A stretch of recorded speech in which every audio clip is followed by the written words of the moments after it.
Do you feel like you're barely keeping your head above water? That no matter how hard you try, meaningful progress remains out of reach? Heather gets that. She battled an eating disorder for years before seeking help. Now in recovery, Heather is here to tell you that positive change is possible even when it doesn't feel that way. Join her as she shares openly about her struggles and small triumphs.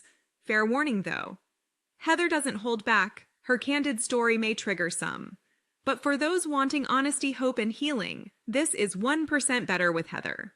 The information and stories shared on 1% Better are based on host Heather's personal experiences with eating disorders and mental health challenges. Heather is not a licensed doctor, therapist, dietitian, or other health professional. Her advice and opinions should not be taken as professional medical advice. Please consult your physician or a qualified health provider regarding any medical or health-related issues. 1% Better also contains descriptions of eating disorders that may be triggering for some listeners. Discretion is advised.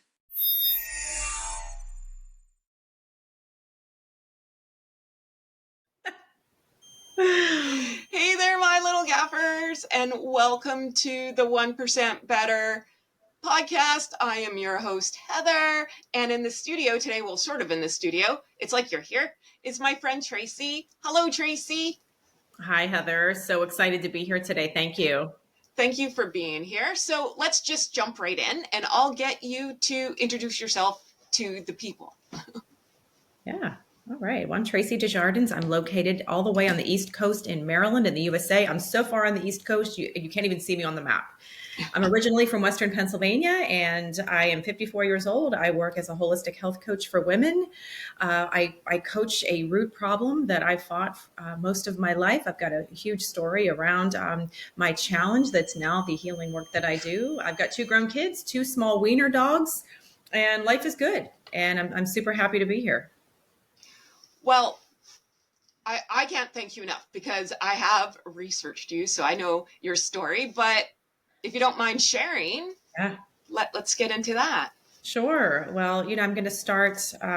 I'll start back. So, the work that I do now and the writing that I do, I'm an author as well. The Diet Free Diva is a book that I wrote that is still very surreal to me because I held back something in private for most of my life that I was very ashamed of, and it was disordered eating. And now I write about it, I coach about it, I speak, I blab about it all the time. And what's really interesting is my disordered eating didn't even pop up in my life until I began, as a child, restrictive dieting for weight loss. So I was this happy-go-lucky kid born in the 70s. Life was good. I had big personality, no problems. I had unruly hair. I was getting kicked out of the classroom because I was laughing all the time. I mean, I liked who I was. I was confident. And then as soon as I decided that my slightly chubby body, I had to wear the stretchy pants. I couldn't wear like the normal button jeans and stuff. Pretty plus clothing. As soon as I decided, like at age 12, okay, well, you know what? I'm not acceptable anymore. I know what boys like. I know what's on TV. I need to change myself now. It was like something happened. So I left part of me behind. Like, quite honestly, I left a part of my spirit behind and I began chasing weight loss. I needed to change my body as soon as possible. So I began this private hell with eating all of the bland foods and trying to get comfortable with being hungry all the time because I felt like that's what you had to do to slim down and to change your body. And it was terrible. It was horrible. So I was a pretty hardworking kid, give me a goal, I'll do it. And it doesn't work that way with weight loss. And so I developed binge eating disorder that looked like I spent many, many years of my life through middle school, high school, college. It shifted a little bit, but it was get motivated, right? Get motivated. Here we go. Start with the hard-boiled eggs, the carrots, the tuna, the skim milk, whatever. And until I got tired of that, I needed a break. And then I would binge. I wasn't binging before this started. Right. So it was always on sugar. It was on candy. I became a rebellious, secret, shameful binge eater that I didn't realize until decades later was rooted in the chronic dieting. So I spent so much of my time and energy in that war with food and body that I wasted a lot of my purpose, who I was meant to be, the leadership qualities that I knew I had as a kid, they went dormant. All the, like my laughter, everything about me wasn't enough because I didn't have the body that was admired by all. And I'm still not like the thin ideal. That's just not me. But like for so long, I believed, as many other women and men, frankly, believed that we needed to be in order to be worthy of pursuing successful endeavors and for, living our authentic lives. And it made me so angry that I finally said, enough is enough. And I personally got into a ton of reading, some coaching, some therapy for myself. And when I discovered what I was missing and what was really holding me back and what I bought into all these years, I got productively pissed and I wrote about it. I just opened my laptop, Heather, just like this, and I'm typing because it felt good. That was part of my therapy. And then it turned into a book that I never imagined would be. And now I help women heal from chronic restrictive dieting, the mentality of dieting, which is everywhere. They might not realize they're dieting, but they're dieting. And then, the incessant chase for the number on the scale, the BMI nonsense, all of that. And my approach is kind of unpopular, but it works and it's sustainable and it brings women a lot of freedom to where they can accept themselves, bring in some compassion, take care of themselves, start to shed pounds that weren't meant to be there once they do those things, think differently, and then live their lives on purpose, which is what they were meant to do in the first place. That's the work that I do now. So let's rewind a little bit. Growing up, as you say, chunky. I grew up heavy, right? I was morbidly obese. I turned into that, as they call it, when I was in my early 20s. But it was just my birthday, like on Sunday. So I'm looking at old photos, right? And I'm like, I wasn't that big. I'm 5'10", so I'm tall to begin with, right? But I'm looking at these photos going, why did I think I looked that bad? Because, and I'm not trying to rag on kids now, but it wasn't like, I'm not that far behind you. I'm 46, right? So growing up I was born in 78, so I missed 2 years of the 70s. I don't remember that part, but the 80s,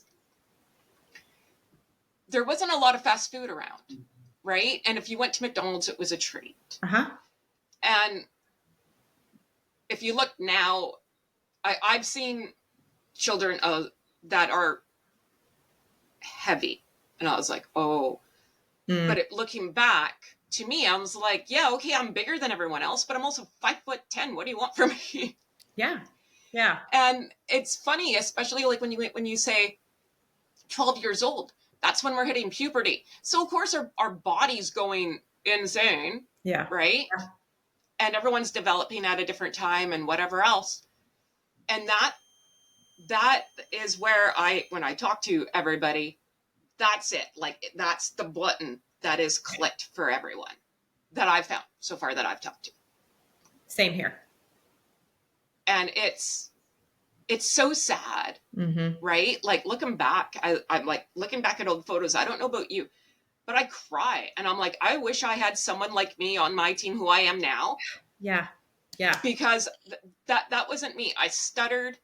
I was heavier. I didn't look like everyone else. I didn't look like my sister. That's for damn sure. And I just was shy. I would cry at my own shadow. Not who you see in front of you now, because now I don't know what happened to me. But I wish, and my mom was not that person. My mom wasn't going down to school, raising hell, and yelling at whoever who was picking on me that day, right? Because I was teased horribly. I wore glasses. It was a mess, right? And the only good thing growing up when the generation we did, there was no social media. Thank God. Yes. Yes, girl. Yeah. Because I feel so bad for kids who can't even, I could go home and watch Gem and, She-Ra or whatever was going on, and I could get out of my head, but not like people who just get haunted every day. It's horrible. It's funny. I heard you say you were a stutterer. I was also a stutterer. That's another whole challenge. Yeah. So it's funny to hear you say that. But you're right about the women that I work with. I do a lot of one-on-one work. I do group work, and there's a theme of it started in that ginger 11, 12, 13. A lot of us had big people in our life telling us, you've got to slim down. Thin as in, you got to slim down. A lot of us have had that. And all of these former references contribute to a mindset that's difficult to shift later. It can be done. And that's really a big foundational piece of the work that I do. We need to think a little bit differently now. And it's tough when we have been, let's say, we continue to be barraged about what we should look like, what we should weigh, what we should eat, the plan, blah, blah, blah, blah, blah. And so many women are confused about what the hell to eat because they just want something. The women that come to me, they say, Tracy, I just want to learn how to eat in a way that's livable. In other words, every day. So we're not starting over on Monday, doing a new plan, and we're not scared to death to go on vacation. Here it is summertime right now. We're not afraid of holidays and all of that. They trust their eating decisions. When we take on chronic dieting, we trade in our self-trust, and that feels terrible. Now we can't trust ourselves with any food, and we listen to everybody else but ourselves. Because, when you take on restrictive dieting in one form or another, it's actually teaching us how not to eat normally, how not to eat. Right. And then that starts the lovely hamster wheel of hell, right? Yeah. So the binge eating, and I always call it the Tasmanian devil on crack. You black out. You don't even know what the hell you did, right? You're looking at shrapnel around and you're like, what happened? I got to write that down. I have to write that down. What? Tasmanian devil. Your Tasmanian devil. You're right. I mean, we're close in age here. We're watching the same cartoon. That is how it feels. Yeah, it is. Like you get possessed, right? Yeah. And then depending on where you land in the realm of eating disorders here, you're either going to run from here to wherever you are, or you're just going to restrict again. You're going to do some behaviors that are not good. Yeah. And get into a whole nother pit of hell. Can I speak to that for just a second? Can I speak Sure. to what you just said? Not to interrupt you, but what it was so good where you landed there. And I want to be clear about, you and I both grew up in the 80s. Okay. And back then, those of us that struggled with excessive eating, whether it was excessive eating in one form, but like the way that I did this, it was rooted from the chronic dieting. I would turn into this rebellious Tasmanian devil, get the hell away from me. I want everything I can get my hands on now. There was nothing, at least back then, that identified that. Now, I heard when I was in college, I heard, okay, so-and-so's suffering from bulimia, so-and-so's anorexic. And there was help for those people. And I remember I knew some people that were getting that kind of help. But those of us that are just having these so-called pig outs that we can't control, there really ain't any help for us. And so we go inward and we become reclusive in this private war that is riddled with shame because we think that we're willpower weaklings. We have no self-control. And I remember, Heather, this is where it gets really psychotic. Even to this day, when I have the stomach bug, which isn't very often, God gave me this little gift. I'm like a camel. I can't vomit. Had I not had that gift, I would have been full on bulimic. And I remember this is crazy. As a binge eating troubled young woman, I was envious of the girls that had the tenacity and the discipline with the eating disorders. And then they were getting help. They were getting attention and love and compassion from others. And inside I was dying. So I kept fighting. I kept thinking I'm going to try harder. So there's that. It's now identified. I'm so grateful. I read about this all the time, the binge eating disorder. I'm so happy that it is because I think a lot of people fall into that spectrum. But before there was that opportunity to discuss this as an official eating disorder, we really we were drowning in the sea of judgment and shame and criticism. What the hell is wrong with me? Well, there's a reason. There's a reason behind the binge eating. And I'm so happy that is discussed now, because it wasn't discussed before. And it was a problem for anybody that's lived in the eras that we come from. It was a problem. Then the fat-free nation came on the scene in the 90s, which really compounded things, the confusion. We can have all the sugar we want because it's fat-free. Well, we're chowing down on Frosted Flakes. I had a whole box at my desk, right? Captain Crunch, thinking we're doing the right thing. Fat-free Cool Whip. And a lot of us are paying the price for that now. And there is a way out, but it does require someone like me to help you start to open up your mind. And it's scary, it's uncomfortable, and it's real easy to say, oh, great, I'm going to go do this thing called intermittent fasting. I'm going to go do this keto plan because my neighbor Betty down the street, oh, look at her, she lost 30 pounds. I mean, there's like a desperation when everything that we need is right here within us. And that's what I help my clients do. Let's talk about you, Heather. Let's talk about you. Oh, you're 5'10". You had this in the past. Tell me about your story. We got to start with the story. And that's where I start with my clients. Everybody listening in, you have a powerful story. If you resonate with this topic, your story is very valid. There's the starting point. Yeah. And when we're talking about like I miss the 80s. I miss being a kid and not paying bills. But I have this thing, and I don't know, but I love the tiki-taki. I'm not going to lie about it. And I'm down food tiki-taki and whatever else. However, the only thing that I can't get on board with is the cottage cheese movement. Because my mom in the 80s, who battled her weight as well. Okay. I remember going to Weight Watchers with my mom. Oh, Heather. Would eat cottage cheese with grapefruit. And I've never, hand to God, never had cottage cheese before in my life because I can't even stand looking at it. And now I'm got cottage cheese PTSD because everybody is making this crap in the oven and rolling it up and calling it bread. And I'm like, even though I'm like, I'd like to try that. Like that's the power of I don't know if it's subliminal messaging. It's just messaging, right? And I'm thinking, should I be trying that? Should I be getting on? I'm like, Heather, get it together. Yeah. Right? No. And it's so hard. Like, I remember drinking Crystal Light as a kid. I remember working out with Richard Simmons. I still have his tapes. They're probably worth a fortune. My mom loved that man. Actually, it was a lot of fun, though. I will give him that. I love him. He was doing a good thing. I'm a fitness pro too. Okay. Richard Simmons did a great thing. Followed up by Jane Fonda. Great thing. He did. He got people to move and recognize those of us that weren't good at sports. Yeah. Okay. We can jump up and down to 80s music. It gets no better. We can jump up and down, work up a sweat with people that you don't have to do anything perfectly. There's no such thing. And when we leave, we're high-fiving. We feel good. We built endorphins. I got into that line of work. I'm not going to say because of Richard Simmons, but I started doing that in my basement in Jane Fonda. Wow, I feel good when I do this.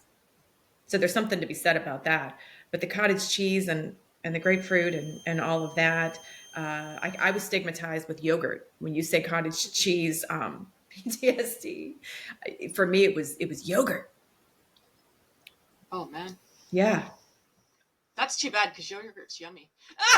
And it's funny because I do like cottage cheese, but the way that you talked about it makes so much sense. That's part of your story, which is really, really important. Yep.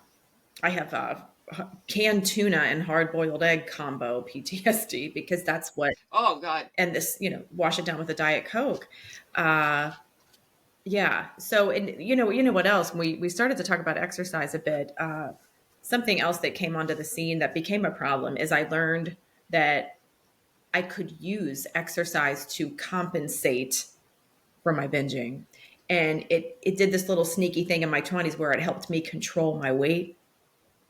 But it was an exhausting battle. And I worked in the fitness industry as an instructor and a trainer for a long time. I started in college and I saw a lot of compensatory behavior, which technically we really can't out exercise binge eating or putting food in our body that doesn't help us feel good, but that can get carried away. And then there's a stigmatization, if that's a word, with exercise. That's really sad because our bodies are meant to move. And I do encounter people that they hear the word exercise and they're like, oh, because it's associated with, I've got to punish myself to lose weight. It's really a shame.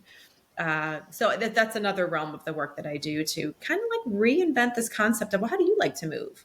I hate to run. I will not run. I always hated to run. I'm an okay swimmer. I like to kayak. I love to do aerobics classes with other people. I still jump up and down to music, but I'm terrible at sports, and that's okay. Mm-hmm. Like I don't have to be good at sports. You don't have to be good at what I do. But we were all like our body craves movement, and we feel good when we move. It just has to be something that we enjoy doing, and having reframing that reference for body movement, aka exercise, is really important. And I'm with you. I'm not sporty. I'm tall. I can't play basketball to save my life. I figure skated too tall. It's a long way down. And, I am with you though. I will jump around like a maniac. I miss step class. I love that. I still teach class, it, man. I still teach step. Oh, do you? Oh, maybe I got to come and live with you. Yeah. Because and you put on some good hairband music. I'm all for it. And when it's a little bit of a controversy, and I don't know if you find this, exercise with an recovery of an eating disorder, because it can be a slippery slope. That was not me. I was not a gym rat. I figured out another way to get my goal, and it wasn't that. So, but I like to move. I like to go for walks. I live in Vancouver. We're full, wow. Our thing is the grouse grind. I am not Julie Andrews. I am not hiking up a mountain. No, thank you. Right? That seems like hell to me. Mm-hmm. But a nice walk. Yeah.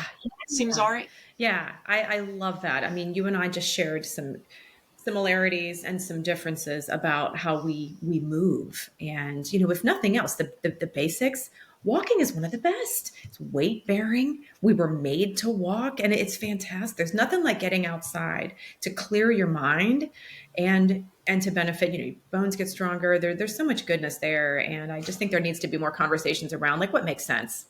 What makes sense? You don't have to do, Barry's boot camp to make a difference in your health. Right. So how do we get this through our head that food's not the enemy? And if I start eating, I'm not going to end up on that TLC show, my 5 million pound life, because that's a fear. I don't know if you hear that, but that's everyone's fear. I want to recover, but I don't want to gain weight. Right.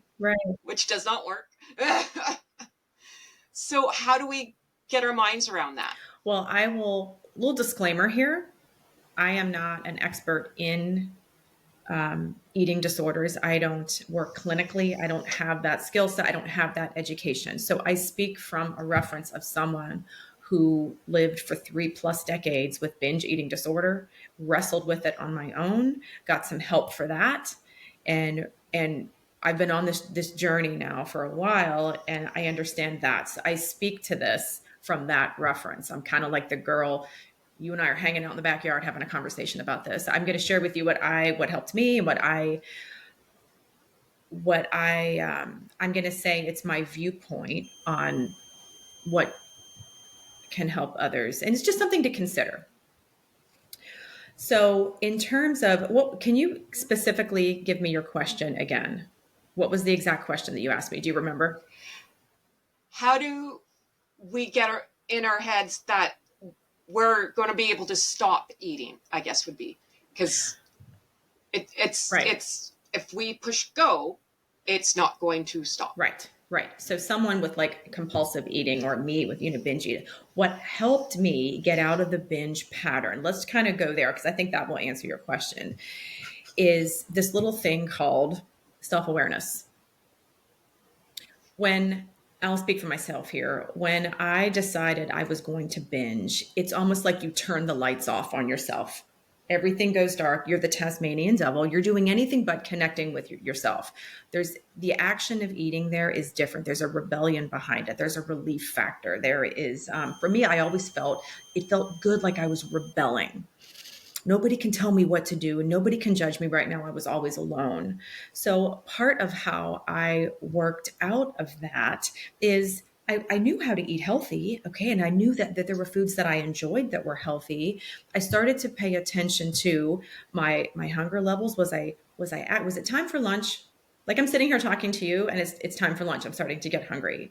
But later on today at 4 p.m., when I still have projects that aren't finished, I might start to feel some sort of hunger that is coming from a feeling of frustration. Okay, so I learned a lot about how I wanted to feel in my body, allowed that to dictate what I ate. Step one, super simple. And then I also started to connect, and this is where I realized I didn't know how to do this at all. I started to notice my thoughts and my feelings, and this inner critic that was always babbling at me, and how hard I was on myself and how that felt. Because that is usually what was driving me to use food for something else. I wanted to switch from one state to another. So learning to be more self-aware and to be in tune with what's going on. Like Heather, I'm sitting here right now with you. My neck hurts a little bit because I'm dealing with an injury, right? What else is happening? I mildly have to go to the bathroom and I'm starting to get hungry.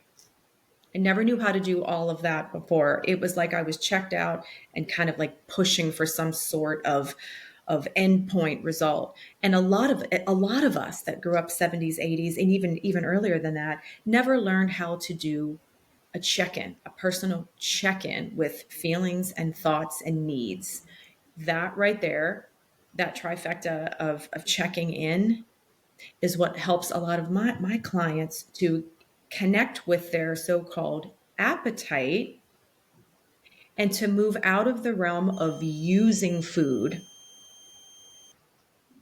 for reasons other than, of course, we're going to eat for pleasure. So there's a lot to discuss there. So this ability to tune in and to meet our real needs is something new and different that we need to learn when it comes to finding peace and freedom with food and body.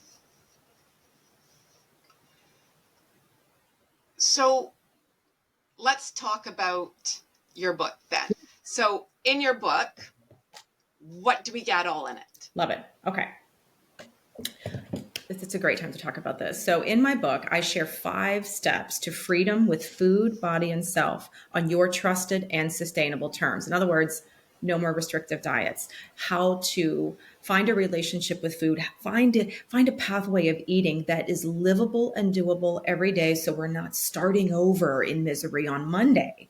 How do we stay the course, including eating healthy and including our favorite treats, staying out of the land of deprivation. So we started our chat today with like step 1 is discover and write your food story. You were sharing a little bit about your story. I shared a little bit about mine. That's where I start with my clients.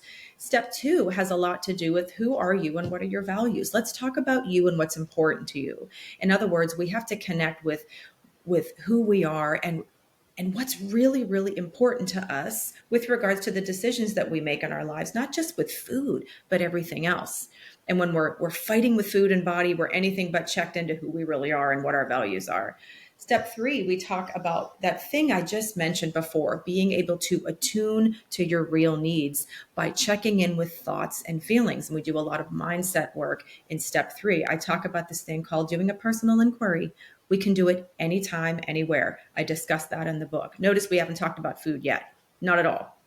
Step 4, we go there about I help you choose your healthy picks. What do you like? Let's just talk about normal food. Let's talk about healthy food. What do you like? I don't give a meal plan. I don't suggest a meal plan, but I do give you some tips on how to embrace healthy eating because ultimately we want to feel good in our bodies and have good energy. You have good energy to do this show. You need good energy to do this show. I need good energy to do the work that I do and show up and babble like this. So we do talk about food. We also talk about what's reasonable in terms of I love birthday cake and ice cream. I'm not going to miss out on that when it's my daughter's birthday. I'm going to have it. So the mindset and the belief and the trust around that, we talk about sensible ways to think. And I help you program that for you. Finally, step 5 is a great big toolbox on how to stay the course with what I call the path of excellence with our habits, and be able to face stress, be able to understand how to self-regulate emotions, and also to be able to go out in the world and be faced with the barrage of all of the uber palatable, tempting, there's Dunkin' Donuts right down the street, that kind of thing. And how to, I talk about putting on special glasses to stay the course and to remember what's important to you in this path of excellence that is then sustainable. So I talk about all of that in my book. I basically help you figure out what you need to form some consistency and some pleasure, because we can't rob us of eating pleasure. We were born to enjoy eating. I help you figure that out for yourself. And I also offer support. And this is the work that I do with my one-on-one clients. And isn't that so true? Like, birthdays are going to happen if you celebrate birthdays, right? I throw a month-long party for my birthday around here. I love that. You know, Christmas happens, whatever religion you are, whatever you practice, it's going to happen, and it comes every year. So, yeah, like you can't, it's just, it's such a waste of time and space and energy to worry. Why worry about something twice, right? Like, it's going to happen, so participate. And it's not the end of the world, right? Like, you know, exactly. So removing the fear of Christmas, of birthdays, there's a lot of fear around that. Am I allowed to have cake? Yes. We can have anything we want. Anything we want. I help you learn how to think about it, because we have been taught that this is bad, this is good. This is going to cause you a problem. This is safe. And so being able to make those decisions for ourselves is really important. And by the way, when we find this thing called sustainability, consistency, where you're happy, you're not miserable, you don't feel deprived, and you're not missing out, then you have this little gift called excess energy and mental space that is consumed by the war with food and body. Then we can go out and do things like what you're doing, Heather. You're pursuing your passion. You have a podcast.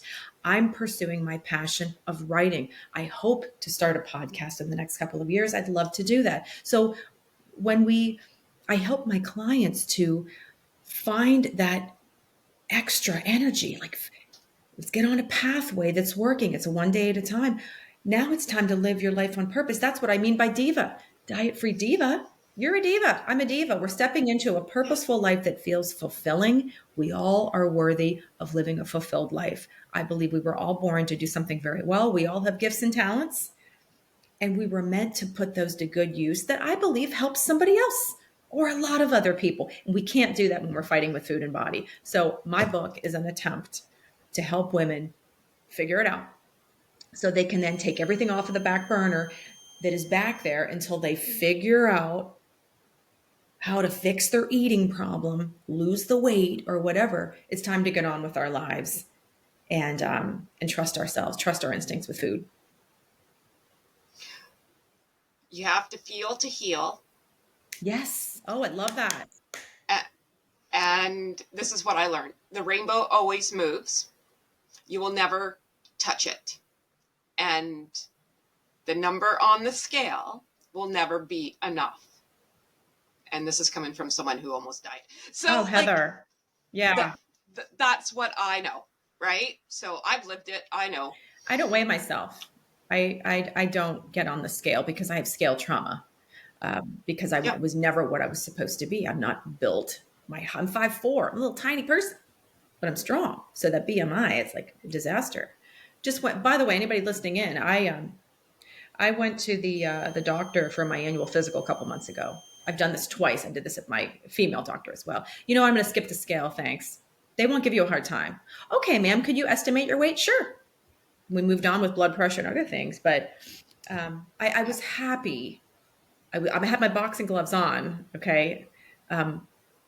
I'm not getting on the scale for good reasons. That's not how I measure health. I'm an abundantly healthy person, and the scale is something that's antiquated, and that's just me. I know a lot of people that weigh themselves, but I'm here to say, if it's a problem for you, like it has been maybe for us, you don't have to get on the scale. Mm-hmm. Yeah, no, that's true. They weigh me backwards, so I can't see. I've heard that too. I've heard that. Yeah. Yeah.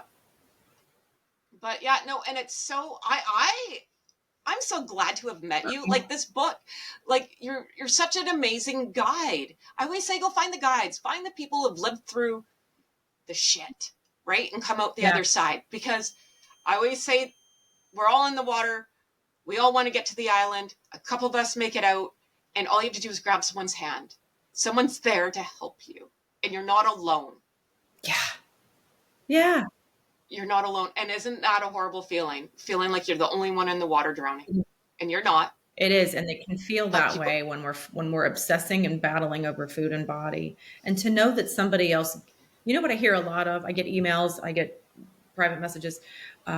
Tracy, I feel like you get me. And I love that, because what you just said about like I'm just swimming ahead of a lot of people in the water, and I'm saying, here, I'm working on the same stuff. It's not a one and done. Let's swim together. Here's your life, your inner tube thing. Let's go.